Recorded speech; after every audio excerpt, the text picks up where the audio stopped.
अता नया पाकिस्तान बन रहा था और जिस तरह सड़क बन रही थी नए पाकिस्तान की तरफ जा रही थी, वो सड़क कुछ जिगजैग हो गई। तो ये तो बड़ा उल्टा ही पड़ गया कि जनाब करप्शन के ख़िलाफ़ बात करने आए थे, लेकिन अब आहिस्ता आहिस्ता पता लग रहा है कि अपने घर में इतनी करप्शन है कि उसका कोई जवाब ही नहीं है। अलाइनमेंट ही ख़राब है। अलाइनमेंट ही खराब। लेकिन नए पाकिस्तान की कोई चीज़ सीधी नहीं है, हर चीज़ जिस तरह आपने कहा वो जिगजैग है।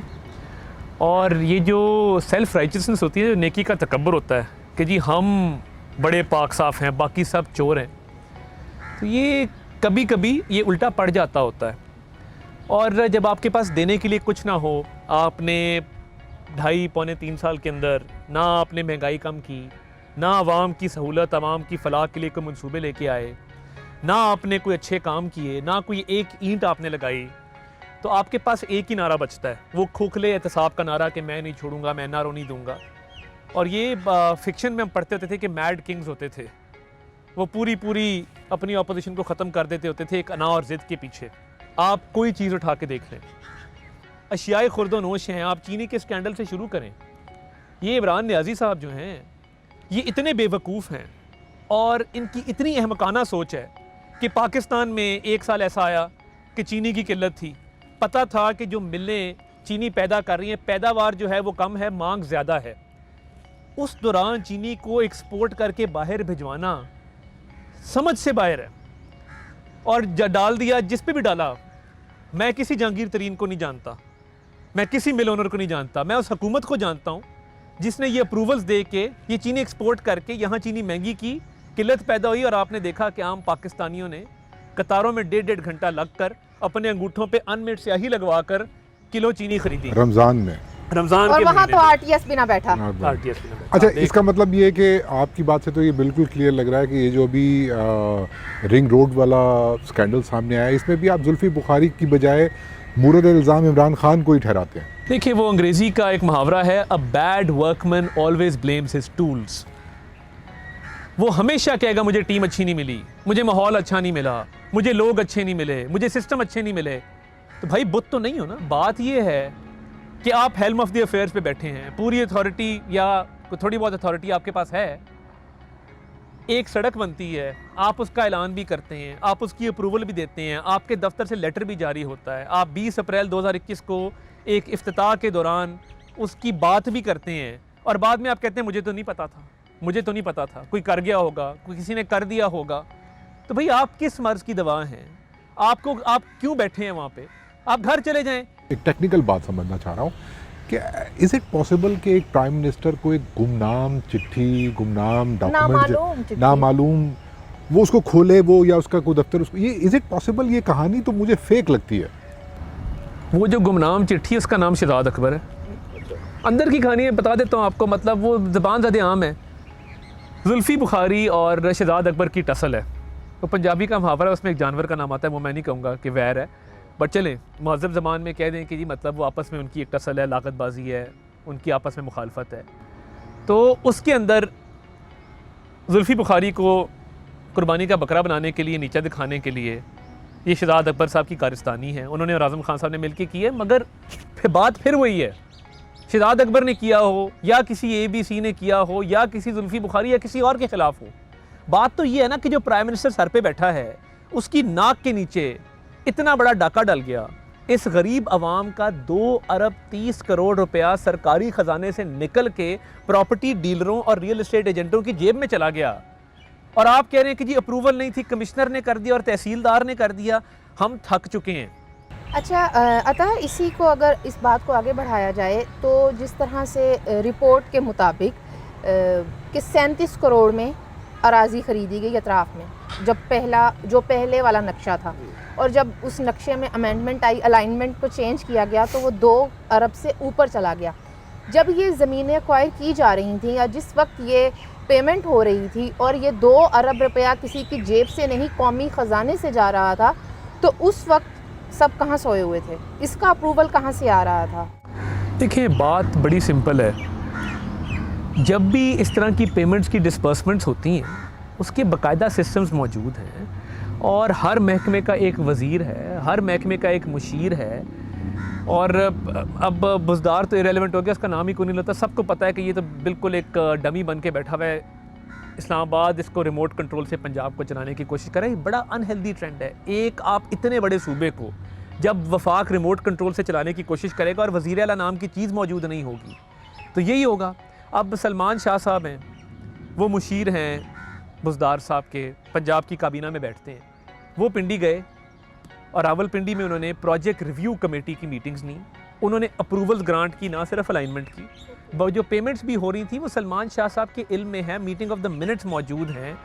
जब आप चेयरमैन हैं प्रोजेक्ट रिव्यू कमेटी के और आप कह दें कि जी मुझे तो पता ही नहीं है, तो ये तो फिर देखें ना, नाअहली अपनी जगह, नालायकी अपनी जगह और डाका अपनी जगह पे, कि आप लोग इतने नाअहल और इतने नालायक हैं कि आपके मतहत नीचे एक गदर मचा के रख रहे हैं। वो लूट मार कर रहे हैं दोनों हाथों से। 2 अरब 30 करोड़ रुपया सरकारी ख़जाने से चला गया और गज़ब खुदा का कि आप कहते हैं कि जी वो हमें तो पता ही नहीं था जी। तो यहाँ पर ये सवाल भी बनता है कि क्या हम जैसे अवाम को ये पूछना चाहिए कि जिन लोगों की ज़मीनें ली गई हैं, ख़रीदी गई हैं, या इस सारे नक्शे की तब्दीली में, इस ज़िग-ज़ैग में किसी का कोई अराज़ी को नवाजने के लिए, किसी का फार्म हाउस नवाजने के लिए या कुछ ऐसा, क्या उनके नाम सामने नहीं आने चाहिए? आज मैं, अभी ये ब्रेकिंग है, ये मैं किसी और को ये बात नहीं की, मेरे इल्म में आज आया है। वो पिंडी के एक शैतान है शेख साहब, शेख रशीद साहब उन्हें कहा जाता है, हर हुकूमत की आंख का तारा होते हैं। मियाँ साहब का बोसा लिया करते थे, मुशर्रफ साहब के घुटनों को हाथ लगाते थे। आजकल खान साहब के ब्लू आइड इंटीरियर मिनिस्टर हैं। वो बिल्कुल खामोशी करके ना एक साइड पे होके बैठे हुए हैं, बिल्कुल कोने में बैठे हुए हैं, और इस इशू पे ना उन्होंने ज़बान खोली है, ना भैया पिंडी से आपका ताल्लुक है, आपको नहीं पता ये क्या हुआ है, आप इंटीरियर मिनिस्टर हैं, बोलें, बात करें इसके ऊपर। फ्रीडम फार्म्स के नाम से कई 100 कनाल पे उनका फार्म हाउस है। जो इस्लामाबाद का 1 किलोमीटर ऐड किया गया है, उनका फार्म हाउस उस अलाइनमेंट के ऊपर आता है। तो मेरा ये खुला चैलेंज है, उनको डिनाई करके दिखा दें और बताएं कि ये जो फ्रीडम फार्म्स है, क्या इस अलाइनमेंट से फ्रीडम फार्म्स को फ़ायदा नहीं पहुंचा। मैं तो हैरान हूँ कि पूरी काबीना इस करप्शन में डूबी हुई है। वो शेख रशीद हों, वो गुलाम सरवर खान हो, गुलाम सरवर खान का आप देख लें, उस दिन बड़ा प्रेस कॉन्फ्रेंस की जी, मैं तो वेट करूँ, लीगल नोटिस नहीं भिजवाया मुझे अभी तक। एंड आई एम श्योर कि वो जो प्रेस कॉन्फ्रेंस की है, पता नहीं किसने मशवरा दिया, वो कई अपने बारे में कन्फेशंस कर गए कि जी नोवा सिटी, जिसका मैंने नाम लिया, कि जी उसके मालिक से मेरे 30-35 साल के मरासिम हैं। नोवा सिटी की ओपनिंग हुई है, ओपनिंग पे बैठे हैं। अच्छा, अब ना सिर्फ बैठे हैं, एयरपोर्ट के कुर्बो जवार में जो हाउसिंग सोसाइटीज़ होती हैं, उसकी परमिशन आप एविएशन से भी लेते हैं, बिकॉज़ वो फनल एरिया है। कुछ एविएशंस के गालिबन रूल्स भी चेंज किए गए और ये परमिशन नोवा सिटी को एविएशन वालों ने दी, तो गुलाम सरवर खान का वो बेनामी है, तो वो बहुत सारा फ़ायदा उनको भी हुआ। ये अटक लूप ऐड करने से वो हाउसिंग सोसाइटी डायरेक्ट इस रिंग रोड से लिंक हो गई। और अब वो जितना मर्जी कहें, कल उनको झाड़ पड़ी प्राइम मिनिस्टर से, तुमने प्रेस कॉन्फ्रेंस क्यों की। उन्होंने कहा जी मेरे पे इल्ज़ाम लग रहे थे, इशारा मेरी तरफ था, तो वो उन्होंने कहा कि तुम्हारा तो नाम नहीं है इंक्वायरी के अंदर, नाम किसी का भी नहीं है, तुमने किस बात की प्रेस कॉन्फ्रेंस बेजा जस्टिफिकेशन जो है ना, वो तिनके का जी, काम बिल्कुल कर रही तिनके होती का है। काम दिया जी। अच्छा, यहीं पर अगर ये कहा जाए कि हमें तो ये सुनते सुनते कान पक गए थे कि कौमें सड़कों से नहीं बनती, फिर ये भी सुना था कि ये सड़कें पक्की करवाकर वोट पक्के कर रहे होते हैं, और अब ये सुनने को मिल रहा है कि ये जो अलाइनमेंट में तब्दीली आई है, वो खान साहब को ये कहा गया कि टेक्सला, पिंडी और इस्लामाबाद की जो 5 नशिस्तें हैं, वहाँ पर आपको फ़ायदा पहुँच सकता है, ये वो। तो इस तनाजुर में आप क्या समझते हैं? देखिए, इस बंदे की सोच ये है कि लाहौर शहर में, मैं भी आता हूँ सड़क की तरफ, लाहौर शहर में डेंगू फैला, कौम यकजा हुई, कोई पॉलिटिकल पार्टी नहीं थी, कोई रंग व नस्ल नहीं था, कोई मज़हब नहीं था, हम यकजा हुए। इसी लाहौर शहर की अवाम ने अल्लाह ताला के फजल से डेंगू को मात दी। श्रीलंकन जो आए थे, जिधर हर साल डेंगू आता है, उन्होंने कहा जी हम आपको सिखाने आए थे, आपसे सीख के जा रहे हैं। कौम ने एक जज्बा दिखाया और हर किसी ने इसको एक अपना मसला समझ के इसको लड़ा। इन्होंने क्या कहा, डेंगू बरादरान, एक बीमारी के नाम पे, खुदा ना खास्ता आपका मेरा कोई प्यारा दुनिया से गया होता डेंगू के सबब, और ये डेंगू बरादरान को टीवी पे कहता, कैसा लगता हमें। इनसेंसिटिव आदमी है, ह्यूमन एलिमेंट नहीं है। फिर जंगला बस हमने तो बना दी ना 27 किलोमीटर, दिन रात एक करके बनाई, तो पेशावर बीआरटी जिस पे स्टे लेके बैठे रहे, जिस पे ज़बान नहीं खोलते थे, तो वो सरकारी पैसों से नहीं बनी।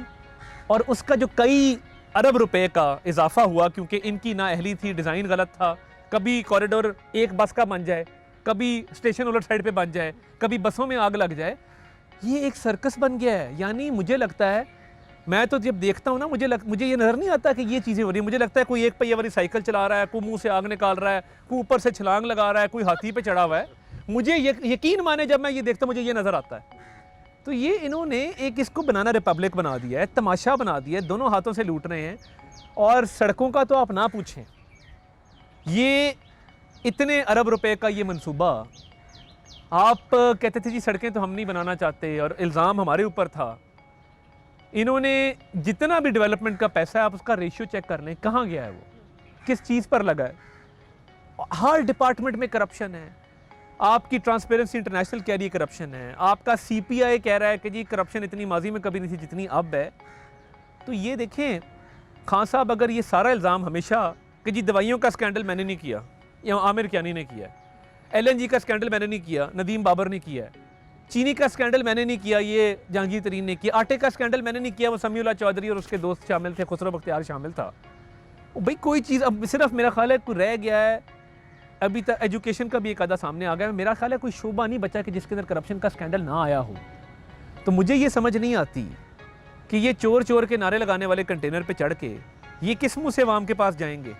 इनको तो लोग ढूंढ रहे हैं गली मोहल्लों में। मैं बाई इलेक्शन लड़के आया हूँ, डस्का भी था, खुशाब भी था, वजीराबाद भी था। इनके जो हालात हैं, जो आम आदमी पाकिस्तान का जो बेचारा 15-20 हज़ार रुपये की तनख्वाह में गुजारा करता है, उससे कभी पूछें कि इन्होंने किस तरह लूट मार करके डाके डाल के उसके हक पे जो है वो हक तलफी उसकी की है। तो ये इनकी बातें और हैं और इनके काम और हैं।